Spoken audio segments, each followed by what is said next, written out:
তো সভাপতি সঞ্চালক আজকের সভাকে আলোকিত করেছেন, যাকে নিয়ে আমরা আলোকিত হয়েছি, শতাধিক গ্রন্থের লেখক শেখ আব্দুল হামিদ আল ফাইজি আল মাদানী।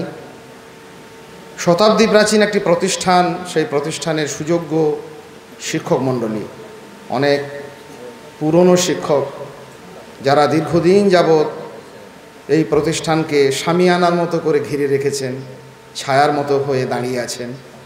সেই সমস্ত সুযোগ্য শিক্ষক মণ্ডলী যারা নতুন এসেছেন, তারাও আজকের এই সভাটি যাদেরকে নিয়ে মূলত সেই সমস্ত অভিভাবক মণ্ডলী এবং যাদের জন্য এই প্রতিষ্ঠান, যাদের সার্বিক কল্যাণ এবং তাদের কল্যাণে আগামী দিনের আমাদের কল্যাণ নিহিত রয়েছে, সেই সমস্ত স্নেহভাজন ছাত্রবৃন্দ, আন্তরিক সকলের প্রতি কৃতজ্ঞতা জানাই।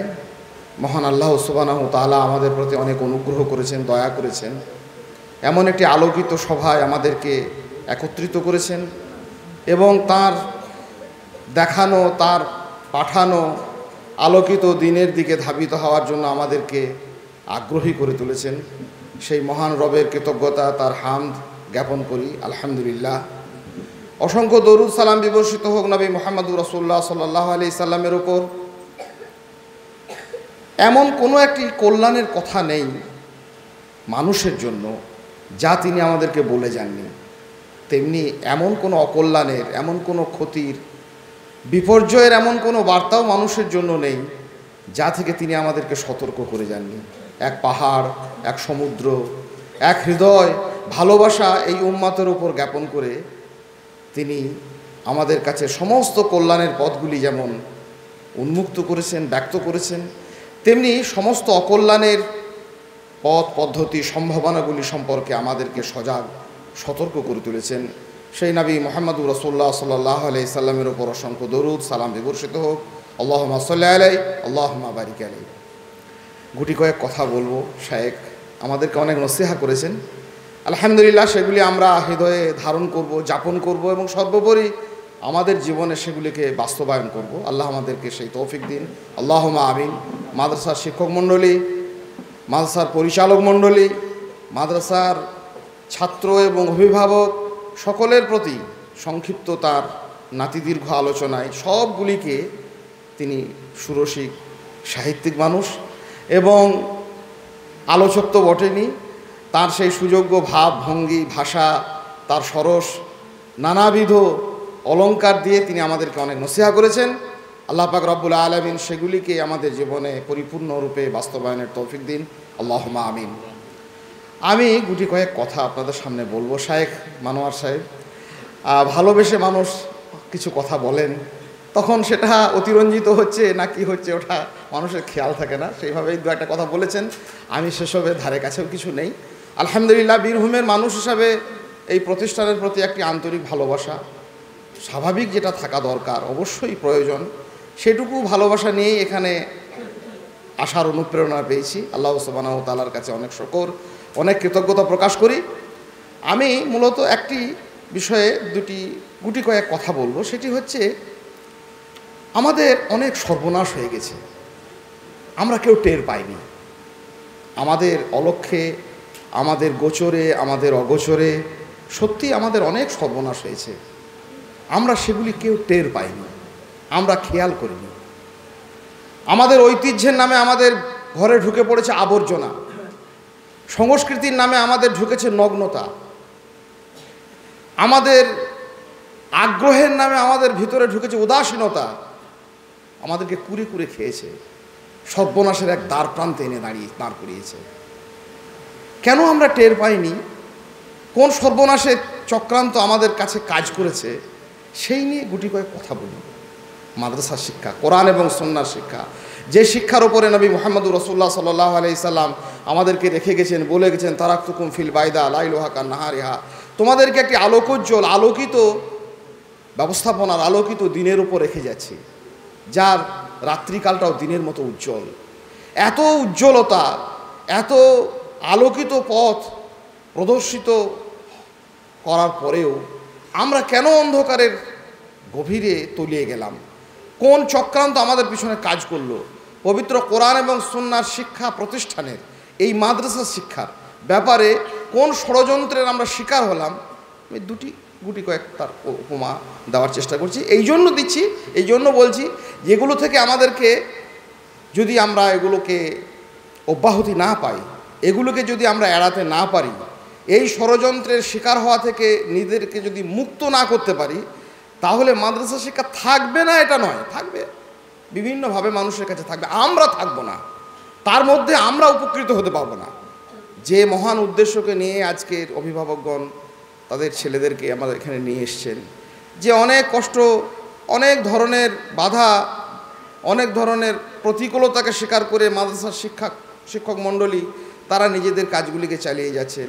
নানান প্রতিবন্ধকতার পরেও যে মাদ্রাসার সুযোগ্য পরিচালক মণ্ডলী নিজেদের সাধ্য মোতাবেক এই ধরনের প্রতিষ্ঠানগুলিকে পরিচালনা করছেন, এগুলি থেকে প্রকৃত যে উপকৃত হওয়ার কথা ছিল, সেই উপকারটা আমরা পাবো না যদি না আমরা মূলত কয়েকটা ষড়যন্ত্র থেকে নিজেদেরকে মুক্ত না করতে পারি। মাদ্রাসা শিক্ষার বিরুদ্ধে একটা কে ষড়যন্ত্র করেছে? ষড়যন্ত্রের মূল হোতা হচ্ছে ইবলিশ, শয়তান। শয়তান জানে মানুষকে ইলম বিচ্যুত করলে আমার স্বার্থ সিদ্ধ হবে। শয়তান জানে, আমরা ভুলে যাই, শয়তান এক মুহূর্তের জন্য ভোলেনি। শয়তান জানে মানুষের চিরশত্রু আল্লাহ সুবহানাহু ওয়া তাআলা, যার ব্যাপারে আমাদেরকে সতর্ক করেছেন, ইয়া আইয়ুহাল্লাযীনা আমানু উদখুলু ফিস সিলমি কাফা ওয়া লা তাত্তাবিউ খুতুওয়াতিশ শায়তান ইন্নাহু লাকুম আদুব্বুম মুবিন। সে তোমাদের দুশমন, চিরন্তন দুশমন, চিরকালের শত্রু, প্রকাশ্য শত্রু। শয়তানের কাজ হচ্ছে মানুষকে জাহান্নামী বানানো, কারণ সে জানে জান্নাত থেকে আমি বিতাড়িত হয়েছি, আল্লাহ সুবহানাহু ওয়া তাআলা তাকে সেখান থেকে তাড়িয়ে দিয়েছেন, তাকে মুলিম বলেছেন, তাকে রাজিম বলেছেন, তাকে অভিশপ্ত বলেছেন। এই অভিশপ্ত শয়তান জানে যে আমি আর জান্নাতে ফিরে আসতে পারবো না, আমার কোনো পথ পদ্ধতি আর নেই, আমাকে যেতে হবে এক ভয়ঙ্কর জায়গাতে, যথাসম্ভব আমার সঙ্গী বাড়াতে হবে। তো সঙ্গী বাড়াবো কী করে? পৃথিবীতে বাড়ানোর প্রথম মৌলিক, চিরন্তন এবং চূড়ান্ত পদ্ধতি হচ্ছে মানুষের কাছ থেকে ইলম সরিয়ে দেওয়া, মানুষের কাছ থেকে ইলম বিচ্যুত করা, আলেম মুক্ত করা, আলেমের কাছ থেকে মানুষকে সরিয়ে দেওয়া, ইলম থেকে সরিয়ে দেওয়া, আলেম থেকে সরিয়ে দেওয়া। এই কাজটি তার তো উদ্দেশ্য, এটা তো তাকে করতেই হবে, এটা করতে সে দায়বদ্ধ। এটা না করলে তার উদ্দেশ্য তো বাস্তবতা রূপ পাবে না। তো শয়তান মানুষকে কোরআন সুন্নাহর আলোকিত পথের থেকে বিচ্যুত করার যে ষড়যন্ত্রগুলো করেছে, সেই ষড়যন্ত্রগুলোর আমরা শিকার হলাম কি করে? এত সর্বনাশ নিজের চিতা নিজের হাতে কি করে সাজালাম, ভয়ঙ্কর ব্যাপার। আমি দুটো একটা উল্লেখ করবো ইনশাআল্লাহ তাআলা আজিজ। প্রথম হচ্ছে উদাসীনতা, উপেক্ষা, ভয়ঙ্কর একটা ব্যাধি। মানুষের ভিতরে মানুষের পদস্খলনের জন্য, মানুষের পাতালগামিতার জন্য, মানুষের নিচে চলে যাওয়ার জন্য যতগুলি বৈশিষ্ট্য আছে, অধঃপতনের যতগুলি স্তর পবিত্র কোরআনে আল্লাহ সুবহানাহু ওয়া তাআলা উল্লেখ করেছেন, তার সর্বনিম্ন স্তর, একবারে রসাতল যাকে বলা হয়, সেটি হচ্ছে উপেক্ষা, উদাসীনতা। আল্লাহ বলেছেন, উলাইকা কাল আনআম বাল হুম আযাল উলাইকা হুমুল গাফিলুন। তারা চতুষ্পদ জন্তুর মতো হয়ে গেছে, তার থেকেও নিকৃষ্ট হয়েছে, আরও খারাপ হয়েছে। কি হয়েছে? উদাসীন হয়ে গেছে, উপেক্ষা করেছে, অবহেলা করেছে। কেন অবহেলা করলাম? কে অবহেলা করলো? আমরা নিজেরাই করলাম। যিনি সন্তানকে পড়াতে দিলেন, পড়তে দিলেন, তিনিও করলেন। আমার বাবা মা আমাকে মাদ্রাসাতে পাঠানোর পরেও সেটাকে উদাসীনতায়, উপেক্ষায়, তাচ্ছিল্যে, উদাসীন্যে ভরিয়ে তুলল। বুক ভরে তাকে আমি কোনোদিন মনোযোগী হতে দিলাম না, তাকে মনোযোগী হওয়ার কোনো সুযোগ তৈরি করলাম না। পৃথিবীর সমস্ত সেক্টরগুলো, পৃথিবীর সমস্ত ক্ষেত্রগুলি রঙে রঙিন হয়ে উঠল, আলোকিত হলো, তাদের রং বেরঙের, তাদের নানা রকমের মনোযোগীর উপকরণ, মনোযোগিতার সেখানে মনোসংযোগের নানান উপকরণ সৃষ্টি করলাম।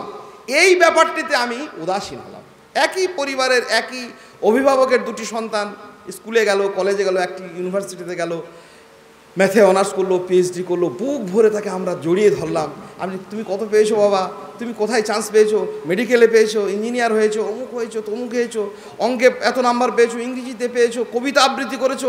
সমস্ত ক্ষেত্রে উপেক্ষা নয়, উদাসীনতা নয়, তাকে আমি নানা রকমের মনোসংযোগে ভরে তুললাম, নানা রকমের আগ্রহের পর আগ্রহ দিয়ে তাকে আমি বরণ করে নিলাম। একমাত্র পড়ে রইল উপেক্ষিত একটি ছেলে, একটি শিশু। মাদ্রাসা জীবনের প্রথম লগ্নের, জীবনের প্রথম দ্বার খুলল, দরজা খুলেই দেখতে পেল তার জন্য পড়ে আছে একরাশ অবহেলা। যে দরজা খুলে আশা করেছিল আমার জন্য পড়ে থাকবে একরাশ বসন্তের হাওয়া, বসন্ত নয়, আমার জন্য অপেক্ষা করলো একরাশ উদাসীনতা, উদাসীন্য উপেক্ষা কেউ করেনি অধিকাংশ মানুষ। সাহেব বলছিলেন খুব সেই পাহাড়ের খাঁজে খাঁজে জন্ম নেওয়া অনেক গাছ যে শুধুই উপেক্ষা পেয়েছে, তবুও সে অপেক্ষা করেছে বড় হওয়ার। আস্তে আস্তে হয়তো বড় হয়েছে, ব্যতিক্রমী কিছু মানুষ বড় হয়েছেন, কিন্তু মনোসংযোগ দিয়ে তাকে ভালোবেসে আবৃত্তি করেছি, কবিতা আবৃত্তি করেছি, মাস্টারমশাইরা কত খুশি হয়েছেন, মা বাপ খুশি হয়েছে, একটা বই উপহার নিয়ে এসেছি, আমার ছেলে কবিতা আবৃত্তি করেছে, আমার ছেলে রেজাল্ট করেছে, আমার ছেলে এত ডিগ্রি করেছে, আমার ছেলে একটা কোরআন সুন্নাহ, একটা সূরা ফাতিহা মুখস্থ করেছে, আম্মা পারাটা মুখস্থ হয়েছে, একটি হাদিস মুখস্থ করেছে, সুন্দর একটি কোরআন সুন্দরভাবে তেলাওয়াত করেছে। আমি কোনোদিন আগ্রহ দেখাইনি, মনোসংযোগ আমি তার তৈরি হতে দিইনি। এই উদাসীনতা এবং উপেক্ষা উদাসীন গামছার মতো। আমি একটি লিখেছিলাম একটা আর্টিকেল গামছা নিয়ে। গামছা এমন একটা পোশাক, মানুষ তাকে ইস্ত্রি করে না, লন্ড্রিতেও দেয় না, আলমারিতেও ভরে রাখে না, ওই চিরকাল আনাচে কানাচে ঝুলতে থাকে ঔদাসীন্যে তাচ্ছিল্যে। অথচ এমন একটি পোশাক গামছা শরীরের সমস্ত অঙ্গকে মোছানোর জন্য সেই একমাত্র কার্যকরী ভূমিকা রাখে। পায়ের পাতা থেকে নিয়ে মাথার মুখমণ্ডল পর্যন্ত, মাথার চুল পর্যন্ত সে নিরবিচ্ছিন্ন গভীর মমতায় মুছে দেয়। কে? এটি গামছা। কিন্তু তাকে আমরা টাঙিয়ে রাখি, ঝুলিয়ে রাখি দড়িতে, আর নানা রকমের আবর্জনার স্তূপে সে পড়ে থাকে আমাদের ঔদাসীন্যে তাচ্ছিল্যে চিরকাল। কোরআন এবং সুন্নাহর এই আলোকিত পথের যে মহিরুহ একদিন দাঁড়াবে, যে আমাদেরকে আলোকিত করবে, আমাদের চিরকাঙ্ক্ষিত গন্তব্য জান্নাতের দিকে ধাবিত হওয়ার পথ দেখাবে, সেই মানুষটিকে, সেই শিশুটিকে দরজা খুললে সে দেখলো বসন্ত নয়, তার জন্য অপেক্ষা করছে একরাশ অবহেলা। এই শয়তানের চক্রান্তে, এই গভীর চক্রান্তের আমরা শিকার হয়েছি। সেই জন্য দুনিয়ার সমস্ত প্রতিষ্ঠানগুলো কিভাবে বাড়ছে দেখুন। একবার গেলাম, 2 মাস পরে যাচ্ছে, হু করে বেড়ে যাচ্ছে। মিশন বাড়ছে, একাডেমি বাড়ছে, অন্যান্য প্রতিষ্ঠান বাড়ছে। 40টা ছেলে ছিল, সেখানে 400 জন ছেলে। আমাদেরকে ডেকে নিয়ে গিয়ে বড়াই করে দেখাচ্ছে, দেখুন মৌলানা সাহেব কীরকম করেছি, আলহামদুলিল্লাহ, বিরাট ক্যাম্পাস, সুন্দর ঝকঝকে, একদম রঙে রঙিন, আর নানান ধরনের উপকরণের, শিক্ষার সামগ্রীতে উপকরণে পরিপূর্ণ।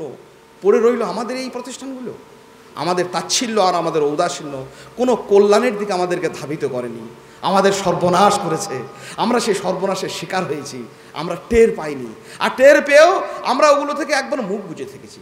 আজকে এত কিছুর পরেও, এত প্রতিকূলতার পরেও যে সমস্ত অভিভাবক মণ্ডলী নিজেদের সন্তানদেরকে ভালোবেসে তারা দিয়ে গেছেন। অবশ্য সব সন্তানের যে অভিভাবক আছে তাও আমি বিশ্বাস করি না।